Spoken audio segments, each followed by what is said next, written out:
Hi friends, it's Monique, your slightly awkward journaling buddy. Welcome to my channel and thank you so much for joining me today.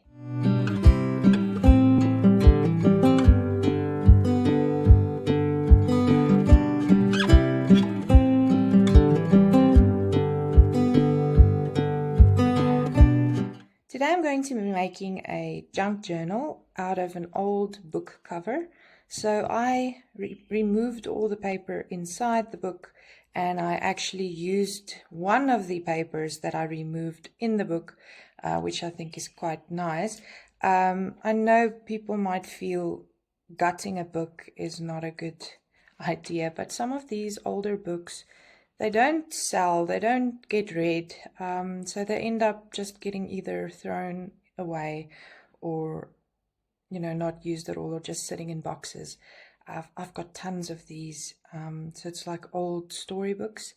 So I just used the cover, which I find is an absolute beautiful burnt orange color, and I made this book from scratch. So if that sounds like something you want to see me doing, stay tuned.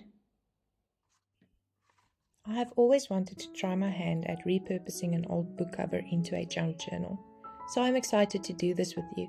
I'll be honest, this took me a while and I made a few errors. You're lucky I could edit those oopsies out, otherwise we would have been here until Christmas. I'm just using a wide washi tape to reinforce the spine and hide the ugly bits that were left after I took the signatures out. This washi tape does not seem to be sticky enough to last a long time, so I just made sure to use some of my dollar paper glue to ensure that it stays stuck, and I just spread it around with my fingers.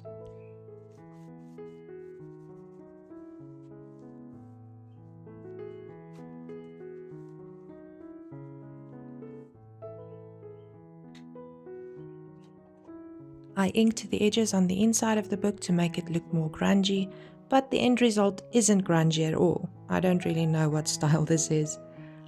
I am using Tim Holtz Old Wood Stain Distress Oxide and applying it with my blending tool.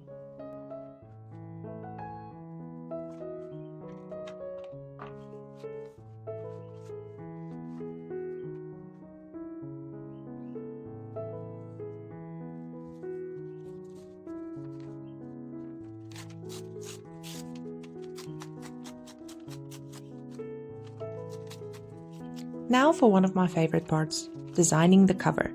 I love this color, and these old books all have these types of covers, but not all of them have an image on the front as this one does.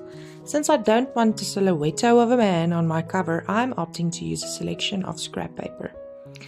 These papers I used in my previous video when I made the prayer journal in a junk journal style with an old envelope. I'll link that video below for you. I also added some of these other bits and pieces and just started tearing away. Collaging is such a lovely way to ensure that you use a lot of different types of paper, from old book pages, tea-dyed paper, scrapbook, lace, ribbon, doilies, fabric, and so on, to really create an interestingly rich and textured background. This is also a way to ensure that you make those extra special vintage pieces of paper last longer as you use them throughout multiple projects. You can then level up the creativity by using different mixed media like alcohol sprays, texture paste, paint, stickers, or whatever works for you. The possibilities are endless.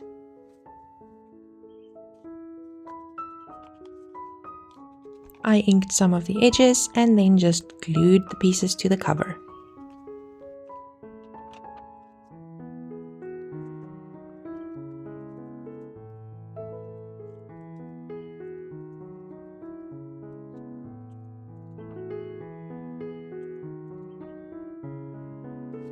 I then proceeded to use the same napkin as I did in my video about the prayer journal because that flower matched this book so well I couldn't even envision another focal point for this journal.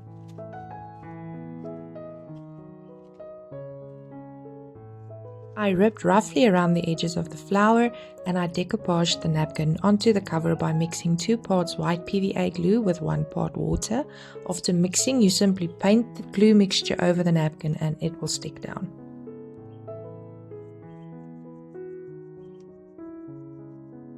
Once dry, it will have a matte look and will not go anywhere. If you have air bubbles, work them out from the middle to the edges. Some wrinkling and tearing can be expected, but I find this brings texture and interest to the page, so I don't worry about getting it smooth and flawless.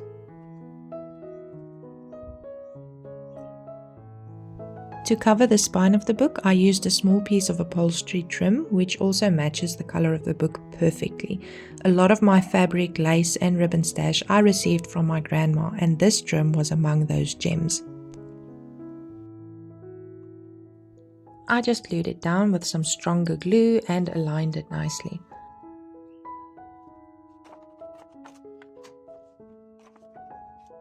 I also made a pocket for the back cover from my craft paper pad's front cover. Nothing gets thrown out here. I inked the edges and glued it down. Then I placed the cover under some heavy books and I let it dry for a while. All dry and looking gorgeous, if I may say so myself. I decided to only have one signature in this journal because if you add ephemera it will get chunky, and I didn't want to make a larger spine for this journal, but I'll do that on another project in another video. I used tea-dyed paper, brown paper bags, old book pages, some really old tracing paper, brown paper from a journal I took apart, attendance register books, and I used brown packaging paper. Oh, and instruction paper from an old sewing pattern. I folded them in half and made sure to create some pockets from the packaging paper. I checked how well it fits into the cover and ended up having to mark and cut down some of the pages.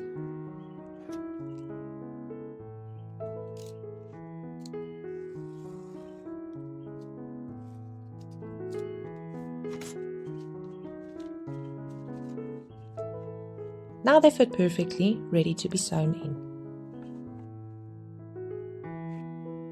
I will be making use of a 5-hole pamphlet stitch to sew in the signature. It looks complex, but if I can do it, you can too. First, you make a template of the signature on a scrap piece of paper, fold it in half vertically, and then fold it in half horizontally, and fold it 2 more times to make 5 folds in total. Mark which end is the top, mark the areas where the folds meet, and then poke the holes.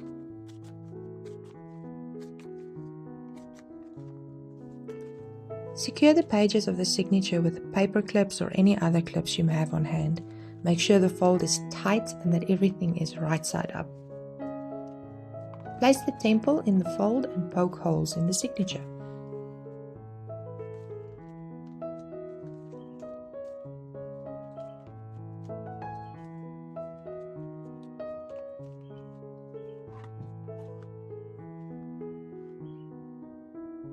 To poke the holes in the cover, I opted to mark the trim with my Macron pen to be able to poke through the trim properly from the outside. As I mentioned, I made a few mistakes and this will be where the bulk of those happened. Poking from the inside caused the trim to misshape, get caught on the awl, and the holes did not align. So I poked the holes this way and it worked perfectly. Note to self, glue the trim on after binding this next time.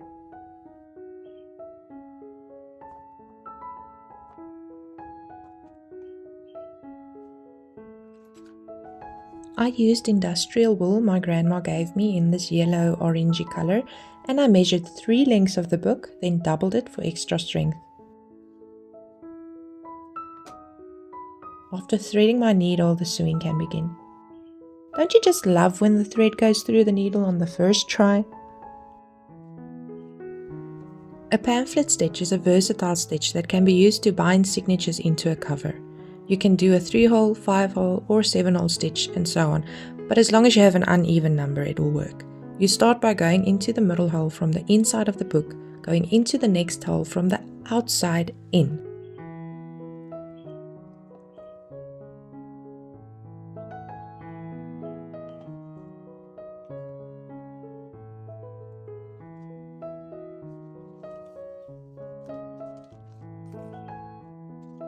Out of the next hole from the inside out, and then back through the hole towards the middle from the outside in.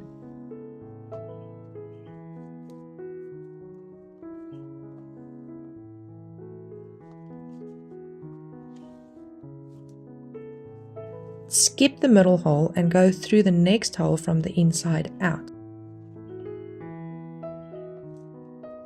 Through the next hole from the outside in and back through the hole next to the middle hole from the inside out.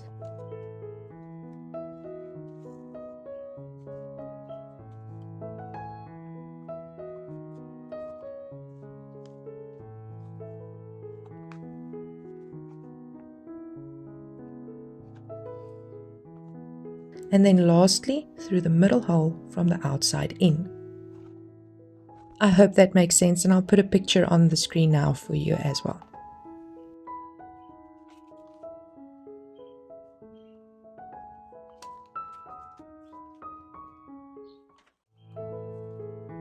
Remember not to pierce your thread, as this will make it difficult to tighten the thread and secure your signature. Make a secure knot or two and a bow.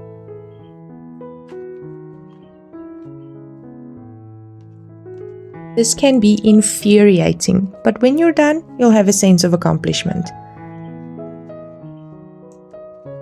The yellow and orange looks so beautiful. I added a hole with my awl to the top where I want to add a tassel.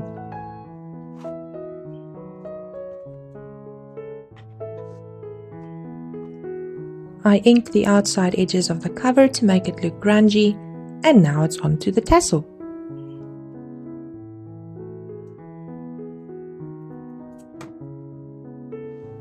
I struggled with the tassel more than I would like to admit, and this was actually my second attempt at it. I can frustrate myself so much when I struggle with something, but I do feel good when I finally succeed. So I used a large jump ring, some pink lace, mint green macrame thread, some of the yellow industrial wool I used for the binding, and some yellow wool with some clumpy bits. I tied it off and glued it to ensure that it doesn't unravel, and made sure that it's the correct length.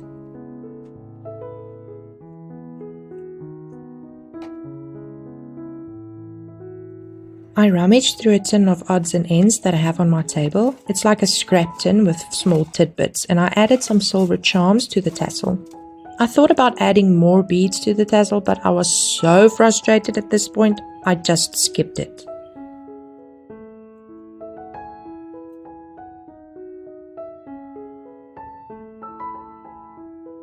I made a book plate from some old book page and brown paper. I inked the edges and added 2 brads to the sides, and then I just glued it down. I left it blank to enable the person who buys this journal to write their own title on it.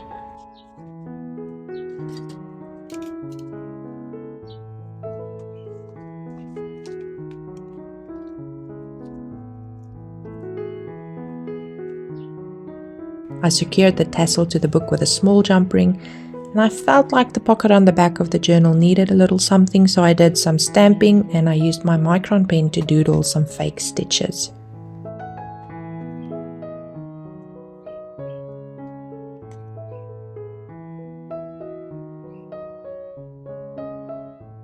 Now for another one of my favorite parts of journal making, embellishment. I selected a few handmade and vintage pieces from my stash and raided my scrap tin for some pieces of fabric, paper and lace that I could use for tabs.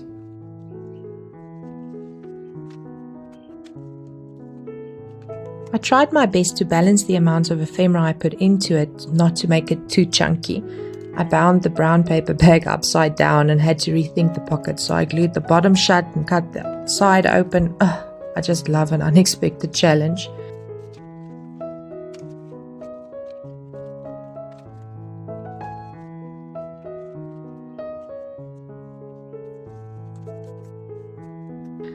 I used some washi tape to repair some tears and made it look intentional by inking it. I also added a tuck spot to the center of the book with some scrap pieces of paper and added some sewing pattern to the brown paper bag that I had to fix. Lastly, I added a tea-dyed index card and a tag to the back cover pocket, and I called it done. Let's give this baby a quick flip through.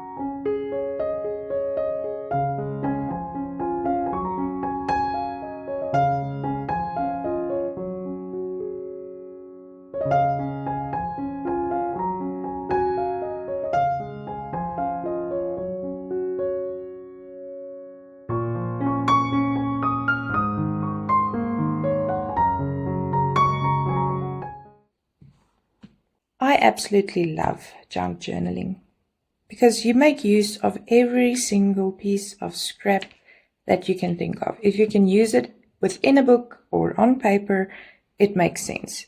From scraps of old dictionaries to fabric, you can really use anything, and it really makes all the papers look so rich if there's a different kind of paper and different ephemera, different styles, different lengths and size and colors. It really just brings out a part of my personality that I think is one of my best qualities, and that's being a little bit of an artistic person and finding an outlet. So I love using junk journaling as an outlet because it doesn't only mean you make journals. It means that you create beautiful ephemera, and it means that you use these journals to write anything in. I've recently had a question where someone asked me, well, why do you use, or how do you use this? I mean, why would you write there? Well, it's interesting for me to see something on paper that isn't just a blank piece of white paper or a normal journal or notebook, but it makes me feel inspired. So I always look at things and think, how can I use this to the best potential? How can I make this something that if my children or grandchildren one day flip through this, they find funny anecdotes or beautiful backstories or testimonies from how God really saved me and changed me, or things as mundane to some as just a recipe. If you use this as a recipe book, it becomes like a family heirloom because you made it from scratch with old vintage scrap paper and fabric, and you filled it with the most beautiful things about you that makes you you. So thank you for joining me today on this journey. I had to record this over a few days due to time constraints, but it's done and I think it's beautiful. If you want to see more of this type of thing, just subscribe, comment down below if you have any questions or inspiration or any ideas that you'd like me to try. Give me a shout out, and thank you so much for the support so far. And keep creating, because it doesn't always have to make sense to be beautiful. And remember, it doesn't have to be perfect to be powerful. Bye.